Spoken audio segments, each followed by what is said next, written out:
ওয়ালা তাহাদ্দুনা আলা তাআমিল মিসকিন। রাসূল আকরাম সাল্লাল্লাহু আলাইহি ওয়াসাল্লাম সেই রাস্তা দিয়ে গমন করছিলেন। ওই ছেলেকে দেখে রাসূল করিম সাল্লাল্লাহু আলাইহি ওয়াসাল্লাম জিজ্ঞেস করলেন, হে বৎস, তুমি কেন কান্না করছো? ছেলেটা বলতেছে, ইয়া রাসূলুল্লাহ, ইয়া হাবিবাল্লাহ, আমার পিতা আমাকে এবং আমার সম্পদের ওসিয়ত করে গিয়েছিলেন। আবু জেহেলের কাছে এখন আমি বড় হয়েছি, আমার সম্পদ যখন চাওয়ার জন্য তার কাছে যাই, সে আমার সম্পদ তো দেয় না, আমাকে বরং হুমকি দিয়েছে, আমার নাকি খবর আছে। এই কথা শোনার সাথে সাথে রাসূল আকরাম সাল্লাল্লাহু আলাইহি ওয়াসাল্লাম, তিনি ছিলেন এতিম, একজন এতিমের খোঁজ খবর ভালো জানবে। একজন এতিম আরেকজন এতিমের দরদ কিন্তু ভালোই বুঝবে। রাসূল আকরাম সাল্লাল্লাহু আলাইহি ওয়াসাল্লাম তার হাত ধরে আবু জেহেলের কাছে গিয়ে আবু জেহেলকে বলল, হে আবু জেহেল, আল্লাহ রাব্বুল আলামিনকে ভয় করো, কাল কিয়ামত দিবসকে তুমি ভয় করো। এই সম্পদের হিসাব আল্লাহ রাব্বুল আলামিনের কাছে কিন্তু তোমাকে দিতে হবে। আবু জেহেল রাসূল করিম সাল্লাল্লাহু আলাইহি ওয়াসাল্লাম কথা শুনে বলল, যাও, কিসের কিয়ামত, কিসের হিসাব নিকাশ, মরলে পচে গলে মাটির সাথে মিশে যাব, আমি দিতে পারবো না তার সম্পদ।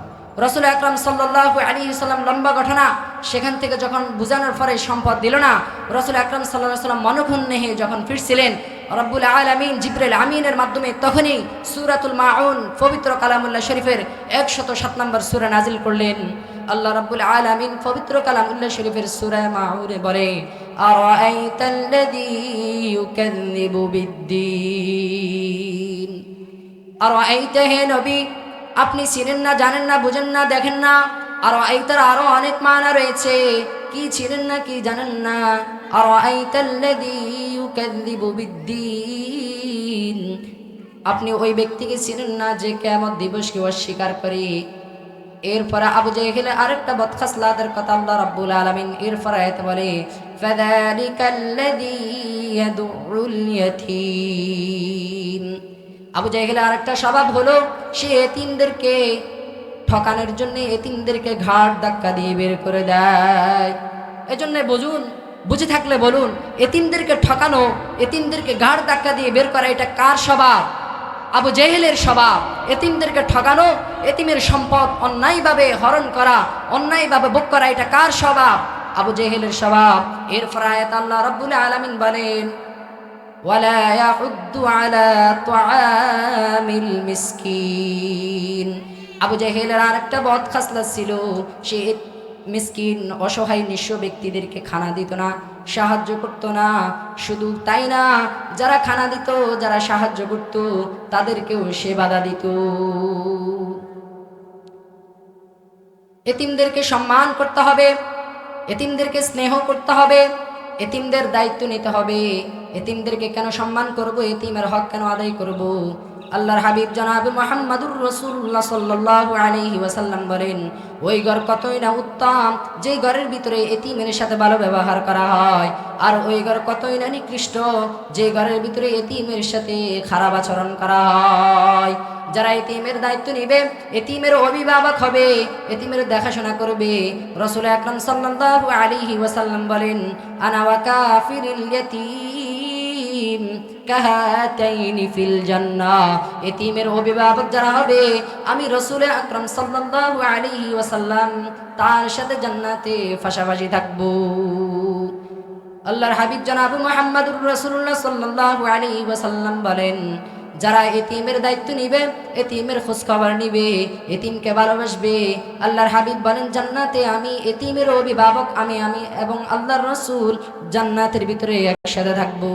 শুধু তাই না, এক সাহাবী এসে রাসূলকে জিজ্ঞেস করলেন, ইয়া রাসূলুল্লাহ, আমার অন্তরটা খুবই কঠিন হয়ে গিয়েছে, বাসাটা খুবই রুক্ষ, আমি আমার অন্তরকে কিভাবে কোমল বানাবো, কিভাবে এই বাসা রুক্ষ বাসাকে আমি কোমলে পরিণত করব, আমাকে কিছু আমল জানিয়ে দিন। রাসূল আকরাম সাল্লাল্লাহু আলাইহি ওয়াসাল্লাম তাকে বললেন, আমসিহ রাসিল ইয়াতীম ওয়া আতইমিল মিসকিন। আল্লাহর হাবিব জনাব মুহাম্মদুর রাসূলুল্লাহ সাল্লাল্লাহু আলাইহি ওয়াসাল্লাম বলেন, ও আমার সাহাবী, তুমি যদি তোমার রুক্ষ স্বভাবটাকে কোমল বানাতে চাও, তোমার এই কঠিন হৃদয়টাকে যদি তুমি নরম করতে চাও, তুমি বেশি বেশি দুইটা আমল করবে। আমসিহ রাসিল ইয়াতীম, তুমি বেশি বেশি এতিমের মাথায় হাত বুলাবা।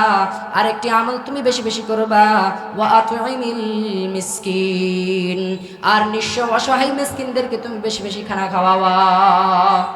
আল্লাহ রাব্বুল আলামিন বলেন, যারা এতিমকে ধোঁকা দেয়, এতিমের সাথে প্রতারণা করে, যারা এতিমের সাথে গাদ্দারি করে, এতিমের মালগুলো অন্যায়ভাবে ভক্ষণ করে, আল্লাহ রাব্বুল আলামিন বলেন, ইন্নাল্লাযীনা ইয়াকুলুনা আমওয়ালাল ইয়াতামা যুলমান ইন্নামা ইয়াকুলুনা ফি বুতুনিহিম নারা ওয়া সায়াসলাউনা সাঈরা। যারা এতিমের মাল ভক্ষণ করবে অন্যায়ভাবে, যারা এতিমের মালগুলোকে অন্যায়ভাবে ভক্ষণ করে, আল্লাহ রাব্বুল আলামিন তাদের ব্যাপারে বলেন, তারা তাদের পেটের ভিতরে মনে হয় যেন আগুনকে ঢুকাচ্ছে। আল্লাহ রাব্বুল আলামিন বলেন, ইন্নামা ইয়াকুলুনা ফি বুতুনিহিম নারা, তারা অন্যায়ভাবে, যারা অন্যায়ভাবে এতিমের মালগুলো ভক্ষণ করে, তারা মাল ভক্ষণ করে না, বরঞ্চ জ্বলন্ত অঙ্গারকে তাদের পেটের ভিতরে ধারণ করে। এরপরে আগুনের ঠিকানা হলো জাহান্নাম। আল্লাহ রাব্বুল আলামিন বলেন, ওয়াসায়াসলাউনা সাঈরা, যেহেতু আগুনের ঠিকানা হলো জাহান্নাম, সুতরাং যারা অন্যায়ভাবে এতিমের মাল ভক্ষণ করে পেটের ভিতরে অগ্নিশিখাকে ভরপুর করেছে, তাদের ঠিকানা অচিরেই তাদেরকে জাহান্নামে নিক্ষেপ করা হবে।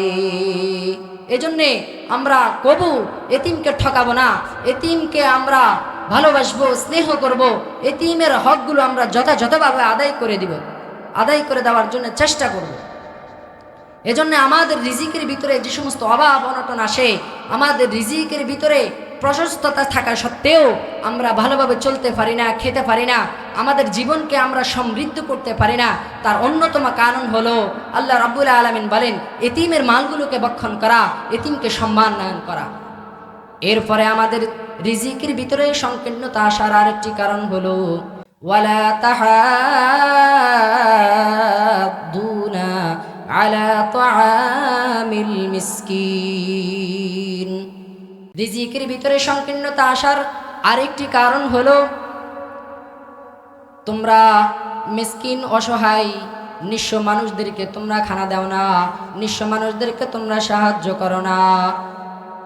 দেখবেন কিছু মানুষ দোকানে থাকে, দোকানে খেয়ে দুইজন বন্ধু একসাথে চা পান করে, তার সাথে তার বন্ধু চা খায়।